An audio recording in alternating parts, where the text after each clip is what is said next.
This is a United States Navy helicopter, and that is a cartel cocaine submarine.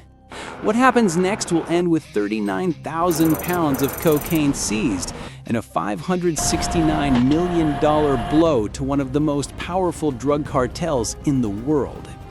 This is the story of one submarine, one Navy ship, one Coast Guard team, and the 72 hours that led to one of the largest drug busts in maritime history. This is Operation Deep Strike.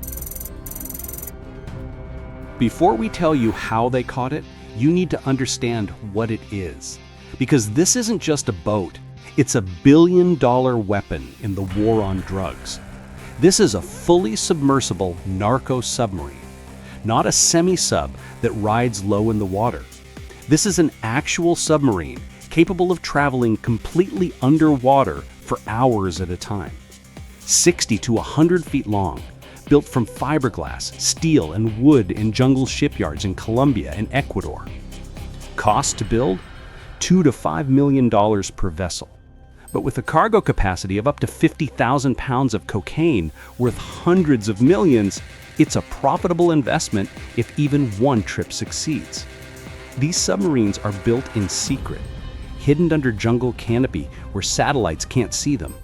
Engineers, often working under threat from cartels, design vessels that can evade U.S. detection systems. Radar can't spot them when submerged. Sonar has difficulty because they're made from non-metallic materials. Infrared is useless when they're underwater. The operational profile is sophisticated. The submarine leaves Colombia loaded with cocaine, typically 20 to 40,000 pounds. It travels submerged during daylight hours when U.S. patrol aircraft are active. At night, it surfaces briefly to run diesel engines, recharge batteries, refresh air, and check navigation. The crew, usually 4 to 6 people, live in a space barely tall enough to sit upright. No bathroom, no shower, minimal food, breathing recycled air for 2 to 3 weeks. If something goes wrong, there's no escape. Many narco subs have sunk, drowning everyone aboard. U.S. authorities estimate that 90% of narco submarines successfully reach their destination undetected. For every one they catch, 9 get through. That's how effective this technology is. But this time, they got unlucky. Key West, Florida. Joint Interagency Task Force South. This is the nerve center for U.S. counter-narcotics operations in the Caribbean and Eastern Pacific, and it's unlike any other command in the American military.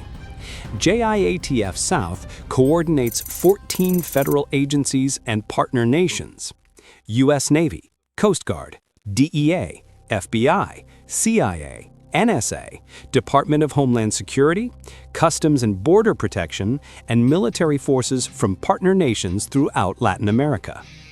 The Navy has ships, helicopters, and the ability to operate anywhere in international waters. They provide the platform, the floating base that can stay at sea for months, hundreds of miles offshore. But the Navy can't make arrests. That's a law enforcement function. So the Coast Guard provides law enforcement detachments, LEDETs, specially trained Coast Guard personnel who embark on Navy ships. They have arrest authority in international waters. They can board vessels, seize contraband, and prosecute suspects under U.S. law. The DEA brings intelligence. They have informants inside cartel organizations, agents in source countries. They know when submarines are being built, when they're launching, and sometimes even their routes. Without DEA intelligence, finding one submarine in millions of square miles of ocean would be impossible. The FBI handles the bigger picture, tracking cartel financial networks, building RICO cases against cartel leadership, coordinating international prosecutions. They turn a drug seizure into a tool for dismantling entire organizations. When these agencies work together, Navy ships, Coast Guard law enforcement, DEA intelligence, FBI prosecution, they create a capability that no cartel can defeat, and this operation was about to prove it. 6 weeks before the interdiction, somewhere in Colombia, a DEA informant sends a message to his handler. They're building a big one, maybe the biggest yet. The DEA agent in Colombia, operating under diplomatic cover, knows this informant is reliable. He's provided accurate intel before. The agent requests surveillance assets, satellite time, maybe a drone if one's available. Within 48 hours, a U.S. surveillance satellite is retasked to pass over the coordinates. And there it is. Under jungle canopy, thermal imaging detects unusual heat signatures, welding equipment, generators, large metal structures being assembled. Analysts at Guyeth South review the imagery. They've seen this pattern before. The size of the structure under construction, the heat signatures from welding, the activity patterns. Assessment: probable narco-submarine under construction. Estimated capacity: 30 to 50,000 pounds. For 4 weeks, intelligence agencies watch. The submarine takes shape. Then it's moved, dragged on logs through the jungle to a remote river, a launching point. And then it disappears, submerged, waiting for the right moment. 3 days later, intelligence indicates the submarine has launched. A human source reports it left the river mouth and entered open ocean, heading northwest. Probable destination: Central America, then Mexico. Guyeth South scrambles assets. A P-3 Orion maritime patrol aircraft is diverted to search the predicted route. And 200 miles away, the USS Winston S. Churchill receives new orders: intercept and destroy. DDG-81, USS Winston S. Churchill, an Arleigh Burke-class guided missile destroyer, 505 feet long, 9,200 tons, crew of 380. She's designed to fight other warships and shoot down missiles, but today she's hunting submarines. The Churchill is equipped with the Aegis combat system, the most advanced naval radar in the world. She carries Tomahawk cruise missiles, SM-2 anti-aircraft missiles, torpedoes, and a 5-inch naval gun. But for this mission, her most important asset is sitting on her helicopter deck. The MH-60R Seahawk, multi-mission naval helicopter, equipped with forward-looking infrared, surface search radar, and, if necessary, weapons. This bird and its crew are about to become the most important asset in the entire operation. And, on board the Churchill, a 6-person Coast Guard law enforcement detachment. Petty officers and lieutenants who've trained for exactly this scenario. They'll be the ones who actually board the submarine, if they can find it. The mission brief is straightforward. Locate the submarine, track it, if possible, intercept before it can offload its cargo. Rules of engagement. The submarine is in international waters. No nation has claimed it. Crew will be given opportunity to surrender. If they refuse and attempt to scuttle the vessel, force is authorized to prevent loss of evidence. The Churchill steams toward the intercept zone, 250 nautical miles. At 25 knots, that's 10 hours of sailing. The P-3 Orion patrol aircraft is already searching from above, but so far, nothing. Finding 160-foot submarine in millions of square miles of ocean is nearly impossible. The submarine is submerged most of the day. It only surfaces briefly at night, and even then, it's painted to blend with the water. This is literally looking for a needle in an ocean-sized haystack. Hour 16. The P-3 Orion has been searching for 8 hours, flying grid patterns at low altitude. The crew is exhausted. Radar shows dozens of contacts: fishing boats, cargo ships, pleasure craft, but no submarine. The submarine is submerged just below the surface. Only a small snorkel and periscope break the waterline, maybe 6 inches visible. From 1,000 feet up in an aircraft, that's invisible. The radar can't detect it because the signature is too small. Infrared can't see it because the engine heat is underwater. 2 a.m. The submarine crew needs to surface. They've been submerged for 18 hours. Air is getting stale. Batteries need recharging. They come up just enough to run the diesel engines and check their position. This is their most vulnerable moment. The P3's infrared sensor picks up a heat signature. Small, barely visible, but it's there.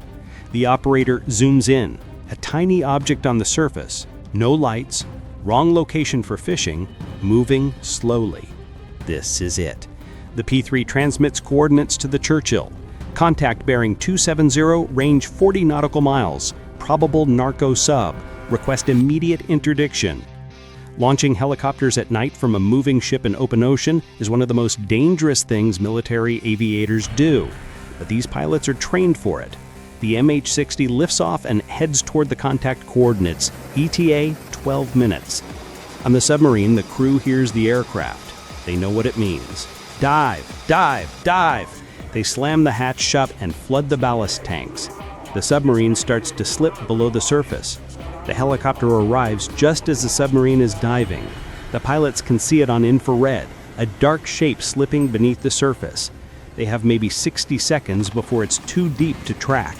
The helicopter crew marks the exact GPS coordinates and begins circling. The submarine is down there somewhere, maybe 30 feet deep, but it has to surface eventually. It can't stay down forever.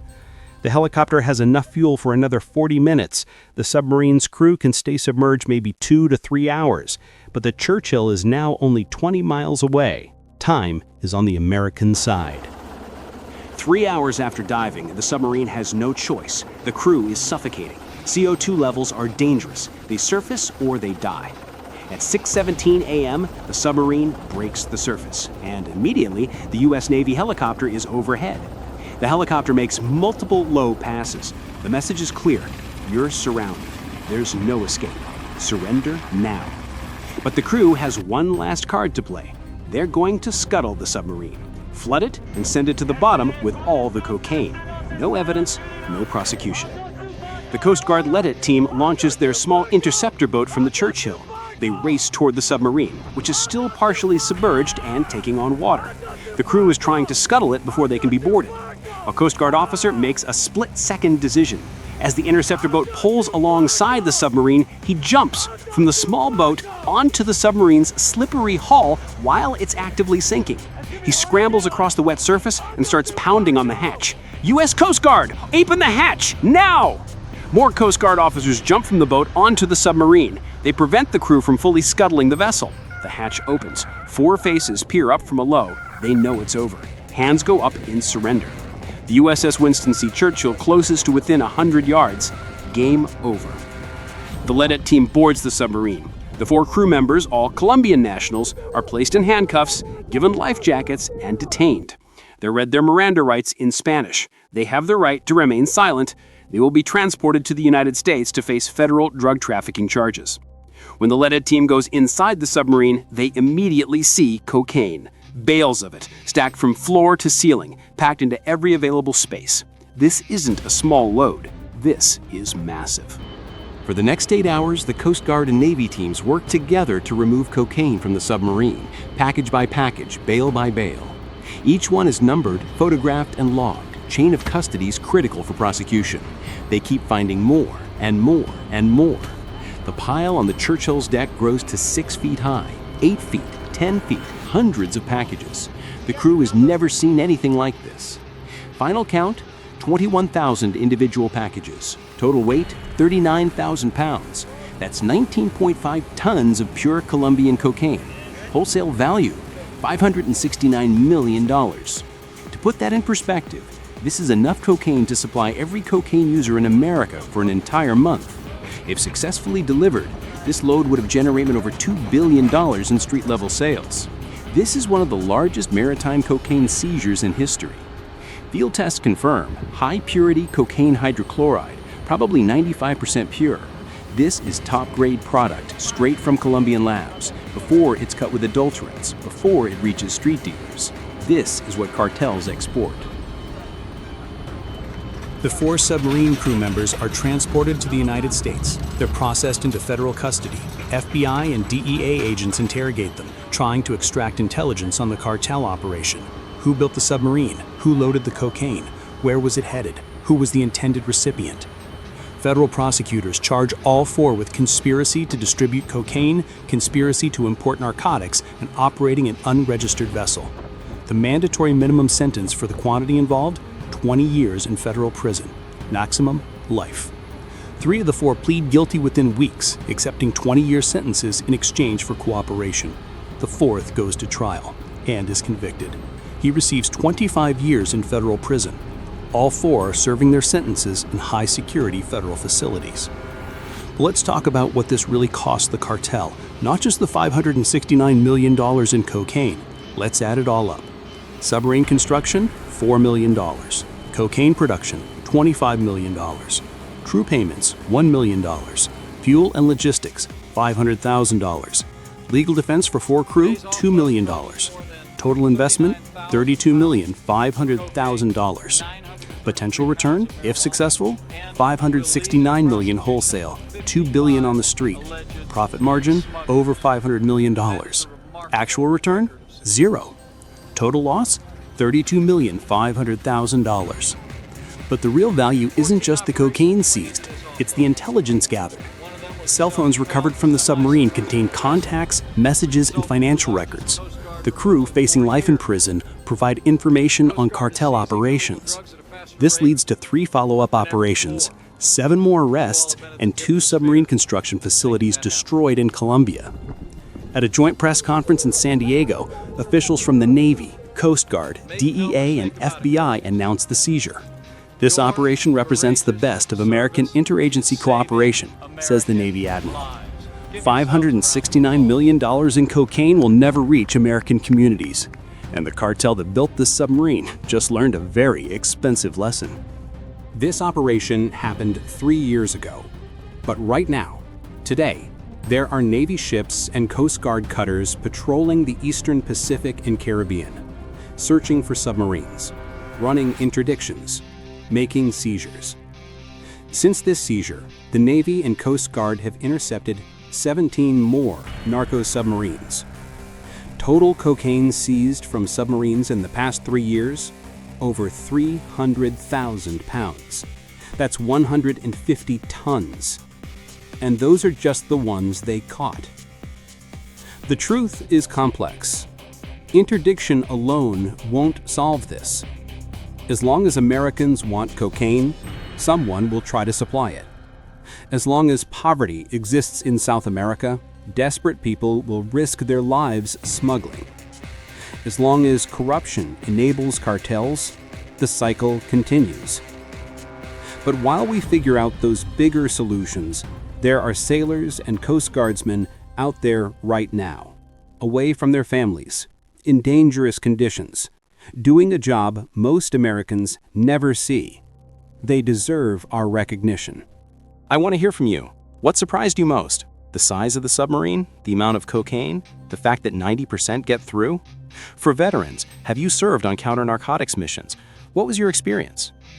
If this documentary gave you a new perspective on how federal agencies combat drug trafficking, subscribe right now. I cover real military and law enforcement operations: Navy, Coast Guard, Border Patrol, ICE, DEA, FBI. The operations you don't see on mainstream news. I don't exaggerate, I don't clickbait, I just tell these stories as completely and accurately as possible. Thanks for watching this deep dive. Some stories deserve the time to tell them right. This was one of them. Until next time, stay curious, stay informed, and respect the people who do dangerous jobs to protect us.